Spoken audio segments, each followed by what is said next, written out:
الله الرحمن الرحیم. نیکې هیلې خدای دې وکړي چې روغ جوړ به وي. استادانو تاسو کوم کار کوئ او شاګردانو چې په دې شرایطو کې تاسو مکتبو ته راځئ، دا کار داسې په کم وخت کې او په کم وخت کې تاسو ته د تشریح نه کېږي نه. دومره غټ کار کوئ چې په دې په الحال شرایطو کې، په دې سړو کې، په دې د لوګر په وضعیت کې چې تاسو راځئ، دا یو بیل وخت غواړي. ډېر غټ کار هم کړی، آفرین تکړه سئ. د روان افغانستان را روان رهبران، مشران او سترګې به د مونږه تاسې ته انشاءالله. او مولوي صاحب نه ډېره مننه چې تاسې دومره ښه سیسټم ورته برابر کړی، په ښه طریقه ماشاءالله شاګردان راجګېدل، ښې خبرې کولې. او شاګردانو تاسې پوهېږئ، تاسې خپل مور او پلار د کورنۍ غړي ولې م رالیږي مکتب ته، تاسې سره ولې دغه ضد نیولی، د څه شي لپاره م رالیږي. که په دې تاسې پوه سئ،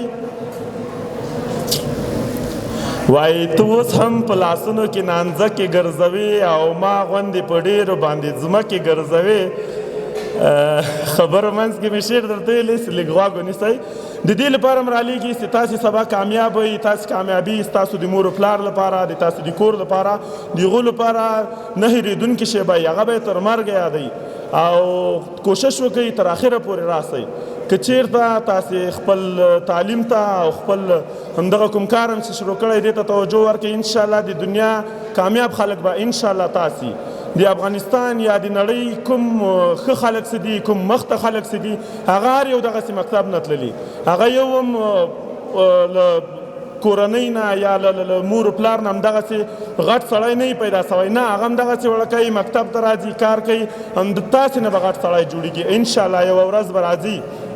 غواړم د عامه پوهاوي په اړه تاسو ته ووایم چې څنګه باید موږ پوه شو چې موږ څه کوو او د څه لپاره لګیا یو. د موږ استادان دومره خواري کوي، د موږ د تاسې کورنۍ تاسو سره څومره تکلیف باسي، مکتبو ته م رالیږي په همدغه خاطر چې سبا درنه یو څه جوړ سي او یو څه کار وکړئ. ستاسو مثال داسې ده لکه د یو پخې اوسپنې، تاسې نه به پخه اوسپنه جوړېږي. الله پاک کله هم چې په انسان یو کوم مشکل راولي، الله پاک غواړي له هغه نه قوي کار واخلي چې دی قوي کړي، دی کلک کړي. تاسې به کلکېږئ انشاءالله او تاسې به کار کوئ. پابلو پیکاسو په نوم یو کس و چې هغه رسام و.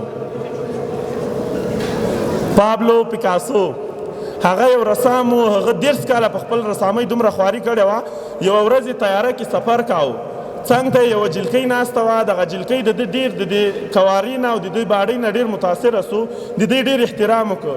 پابلو پیکاسو ورته ویلې چې ته ما پېژنې، ته ما دومره احترام کوې؟ هغه ورته ویلې چې نه، خو بس د تا دغه کار کردار نه زه دومره همت راکې پیدا سوی تا احترام وکړم. پابلو پیکاسو ورته ویلې چې راوړه یو ورقه لرې که نه لرې. یو ورقه یې ترې واخېسته، وړوکی کاغذ، په 10 ثانیې کې یو رسامي ورته وکړه چې هغه بیا په 10 لکه روپۍ خرڅ سو. کله چې هغه جلکۍ هغه رسامي ویوړه چې د پابلو پیکاسو رسامي ده، په 10 لکه روپۍ خرڅ سو. بیا هغه جلکۍ هغه پابلو پیکاسو بیرته پیدا کړ چې دا تا دې کې څه شي لیکلي اوس په 10 ثانیو کې دې ولیکل او هغه په 10 لکه روپۍ خرڅ کړ. پابلو پیکاسو ورته ویلې چې دا دومره وړه خبره نه ده، په دې ما 10 کاله خواري کړې وه. نو کله چې تاسې خواري وکئ، بیا به د تاسو د 10 ثانیو کوم وخت چې ده هغه به 10 لکه 10 کروړه کار کوي. خو همت غواړي، بې همته نه کېږي. د موږ او تاسې په دې چاپېرچل کې تاسې پېژنئ، خلک وینئ. د دنیا 95% خلک له غړۍ نه لاندې باندې کار کوي، 5% له دې نه پورته کار کوي چې مزغونه کار اخلي.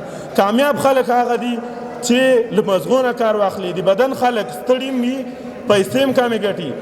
کله چې تاسې له مزغو کار واخلئ، لکه د قلم او د سر مثال یې، سر یې 5% کار کوي، قلم 15 نه وي، خو چې سر یې نه وي وړی یې نه سوجي ته، تاسو ته یو مشکل جوړوي. لوړ هدف کوشش وکړئ، هر وخت لوړ هدف وساتئ. ستاسو غوندې یو صنف په امریکا کې باراک اوباما، تاسې پېژنئ، د افغانستان د امریکا رئیس جمهور، هغه یو ورځ ورته غږېده، شاګردانو ته ویلي چې خپل هدف لوړ وساتئ. دې کې یو هوښیار شاګرد، اوس زموږ شاګردان خو یو څه غوږ دي یو څه غوږ نه دي، یو هوښیار شاګرد هغه ورته جګ سو چې استاد ته غواړې چې له دې نه وروسته څه شي؟ استاد ورته وویلې چې زه غواړم چې رئیس جمهور سم. د 1996 کال دا خبره وه. هماغه سړی و باراک اوباما چې د امریکا متحده ایالاتو 2 وارې رئیس جمهور سو. له تاسې نه به رئیس جمهور جوړیږي، له تاسې نه به پوه کس جوړیږي. خپل تعلیم ته دومره توجه ورکوئ چې د باراک اوباما د اختتامیه مراسمو بیا ده غوښتل چې ځان سره خپله کورنۍ بوځي اختتامیه مراسمو ته. د ده یوه لور وه په عادي سکول کې وه. کله چې تله لور ته یې خط ورکړه چې دا دې استاذ ته ورکړه چې تا ته نن رخصت درکړي او ته د ما مراسمو ته لاړه سې. کله چې دا هلته لاړه استاد یې ورته ویلې چې ستا د پلار د اختتامیه مراسمو نه یا خدای پاماني نه د تا مکتب ډیر مهم ده. د باراک اوباما لور د هغې مراسمو ته لاړه نه، دا د تاسې مکتب د تاسې درس ویل دومره مهم دي. وخت هم نه ضایع کوم، خیر اوسئ. خبرې مې ډېرې کولې خو ماشومان تنګېږي. ببای، خدای پامان.